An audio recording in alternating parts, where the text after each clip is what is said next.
ಹೆಚ್ಚಿನ ರಾಜಕೀಯ ಸುದ್ದಿಗಳಿಗಾಗಿ ನ್ಯೂಸ್ ಕಾರ್ಡ್ ಕನ್ನಡ ಚಾನೆಲ್ಗೆ ಚಂದಾದಾರರಾಗಿ. ಬನ್ನಿ, ಇವತ್ತು ನಾವು ಭಾರತದ ಚುನಾವಣಾ ವ್ಯವಸ್ಥೆಯೊಳಗೆ ಒಂದು ಆಳವಾದ ನೋಟ ಬೀರೋಣ.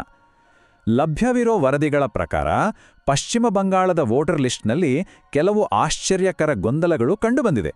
ಅದೇ ಸಮಯದಲ್ಲಿ ಉತ್ತರ ಪ್ರದೇಶದಲ್ಲಿ ಸರ್ಕಾರ ಒಂದು ಸಂಪೂರ್ಣ ಬೇರೆ ರೀತಿಯ ಕ್ರಮವನ್ನೇ ತೆಗೆದುಕೊಂಡಿದೆ. ಏನಿದು ಎರಡು ರಾಜ್ಯಗಳ ಕಥೆ? ಬನ್ನಿ ವಿವರವಾಗಿ ನೋಡೋಣ. ಹೌದು, ಇಡೀ ನಮ್ಮ ಈ ವಿಶ್ಲೇಷಣೆಯ ಮೂಲವೇ ಈ ಪ್ರಶ್ನೆ.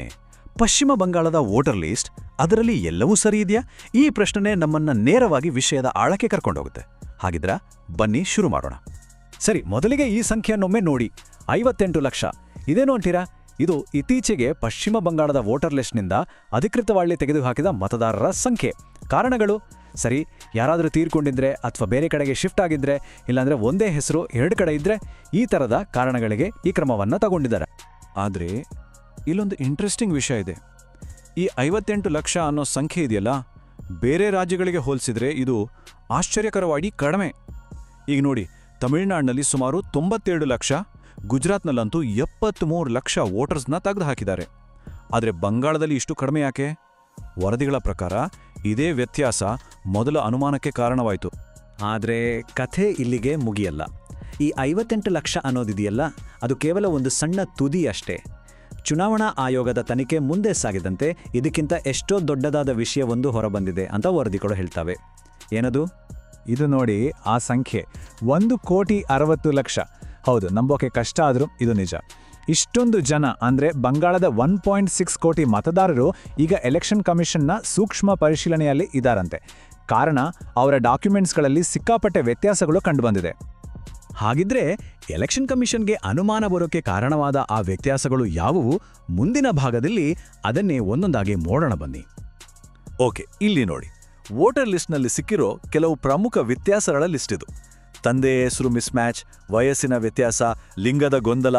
ಅಬ್ಬಬ್ಬಾ, ಈ ಸಂಖ್ಯೆಗಳನ್ನು ನೋಡಿದ್ರೇ ಸಾಕು ಪ್ರಾಬ್ಲಮ್ ಎಷ್ಟು ದೊಡ್ಡದಿದೆ ಅಂತ ಅರ್ಥ ಆಗುತ್ತೆ. ಈ ಲಿಸ್ಟ್ನಲ್ಲೇ ಅತೀ ದೊಡ್ಡ ಸಂಖ್ಯೆ ಇರೋದು ತಂದೆಯ ಹೆಸರು ಬದಲಾಗಿರೋದ್ರಲ್ಲೇ. ಯೋಚನೆ ಮಾಡಿ, 85 ಲಕ್ಷಕ್ಕೂ ಹೆಚ್ಚು ಜನರ ತಂದೆ ಹೆಸರು 2002ರ ಲಿಸ್ಟ್ಗೂ ಈಗಿನ ಲಿಸ್ಟ್ಗೂ ಮ್ಯಾಚ್ ಆಗ್ತಿಲ್ಲ. ಸಾಮಾನ್ಯವಾಗಿ ಒಬ್ಬ ವ್ಯಕ್ತಿಯ ತಂದೆ ಹೆಸರು ಬದಲಾಗುತ್ತಾ? ಇಲ್ಲ ತಾನೇ? ಹಾಗಿದ್ರೆ ಇದು ಹೇಗೆ ಸಾಧ್ಯ?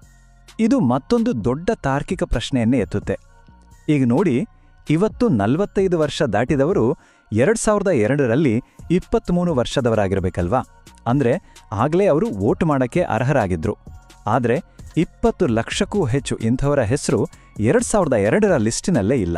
ಇದು ಹೇಗೆ ಸಾಧ್ಯವಾಯಿತು? ಇಷ್ಟೇ ಅಲ್ಲ, ವರದಿಗಳಲ್ಲಿ ಇದಕ್ಕಿಂತ ವಿಚಿತ್ರವಾದ ಕುತೂಹಲಕಾರಿ ಡೇಟಾ ಕೂಡ ಸಿಕ್ಕಿದೆ. ಮುಂದಿನ ಸ್ಲೈಡ್ಗಳಲ್ಲಿ ಅದರ ಬಗ್ಗೆನೇ ನೋಡೋಣ.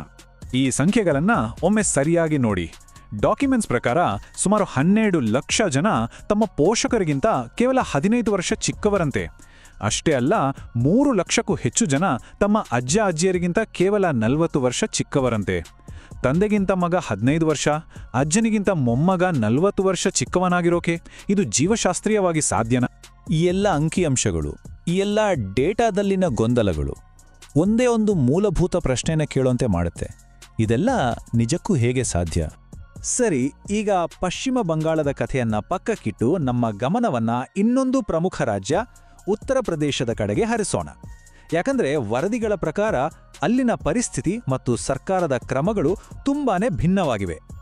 ಏನಿದು ಆಪರೇಷನ್ ಟಾರ್ಚ್ ಅಂದ್ರೆ? ವರದಿಗಳ ಪ್ರಕಾರ ಇದು ಉತ್ತರ ಪ್ರದೇಶದ ಪೊಲೀಸರು ರಾಜ್ಯದಾದ್ಯಂತ ನಡೆಸುತ್ತಿರುವ ಒಂದು ಕಾರ್ಯಾಚರಣೆ.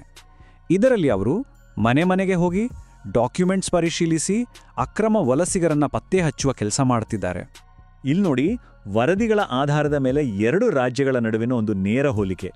ಒಂದು ಕಡೆ ಪಶ್ಚಿಮ ಬಂಗಾಳದಲ್ಲಿ ವೋಟರ್ ಲಿಸ್ಟ್ ಪರಿಶೀಲನೆಗೆ ವಿರೋಧ ವ್ಯಕ್ತವಾಗ್ತಿದೆ ಮತ್ತು ಸ್ಥಳೀಯರು ನುಸುಳುಕೋರರಿಗೆ ರಕ್ಷಣೆ ನೀಡುತ್ತಿದ್ದಾರೆ ಅಂತ ಹೇಳಲಾಗ್ತಿದೆ.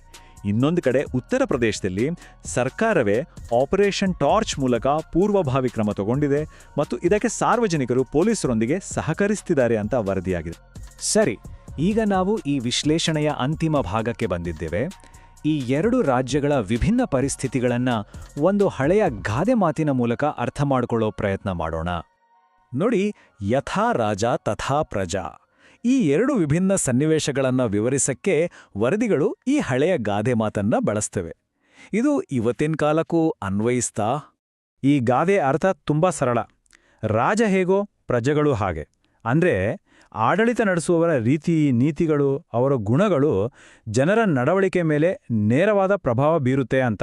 ಹಾಗಾದ್ರೆ ಒಂದು ರಾಜ್ಯದ ನಾಯಕತ್ವದ ರೀತಿನೀತಿಗಳು ನಿಜಕ್ಕೂ ಅಲ್ಲಿನ ಜನರ ಕಾರ್ಯಗಳು ಮತ್ತು ಅವರ ಮನಸ್ಥಿತಿಯ ಮೇಲೆ ನೇರ ಪರಿಣಾಮ ಬೀರುತ್ತಾ?